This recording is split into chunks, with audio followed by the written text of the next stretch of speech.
সংক্ষিপ্ত আরো 3টা জিকিরের তালিম দিয়ে যায়। যারা 500 বার করবেন তারা শুধু এই 3টা জিকির করবার চেষ্টা করবেন, কারণ শিক্ষা দেওয়া যায় আগামীতে হয়তো আসতে পারি, নাও আসতে পারি। যারা তারা এই 3টা জিকির করার চেষ্টা করবেন। এই জিকিরের প্রথম জিকিরের নাম হচ্ছে 2 জারবির জিকির।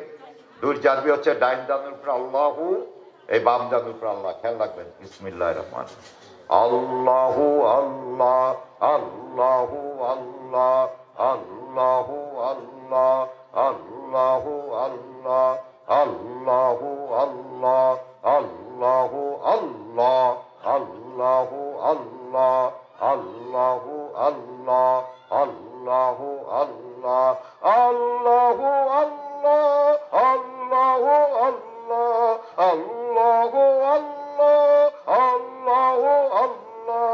আল্লাহু আল্লাহ আল্লাহু আল্লাহ আল্লাহু আল্লাহ আল্লাহু আল্লাহ জাল্লা জালালুহু ওয়া জাল্লা শানুহু ওয়া আম্মা নাওয়ালুহু ইয়া যাল জালালি ওয়াল ইকরাম। 2 নাম্বার জিকিরের নাম হচ্ছে 3 জারবির জিকির। 3 জারবি হচ্ছে ডাইন জানুর উপর আল্লাহু, বাম জানুর উপর আল্লাহু, এদিকে সোজা হইয়া কালবের ভিতর আল্লাহ। বিসমিল্লাহির রহমানির রহিম আল্লাহু আল্লাহু আল্লাহ আল্লাহু আল্লাহু আল্লাহ আল্লাহু আল্লাহু আল্লাহ আল্লাহু আল্লাহু আল্লাহ আল্লাহু আল্লাহু আল্লাহ আল্লাহু আল্লাহু আল্লাহ আল্লাহু আল্লাহু আল্লাহ আল্লাহু আল্লাহু আল্লাহ আল্লাহু আল্লাহু আল্লাহ আল্লাহু আল্লাহু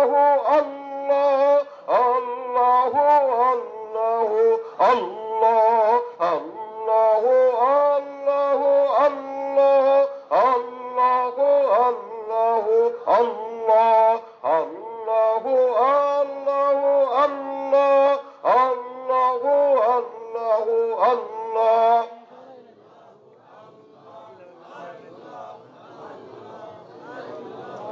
জাল্লা জালালুহু ওয়া জাল্লা শানুহু মা নাওয়ালুহু ইয়া যাল জালালি ওয়াল ইকরাম। এরপর শেষ জিকির।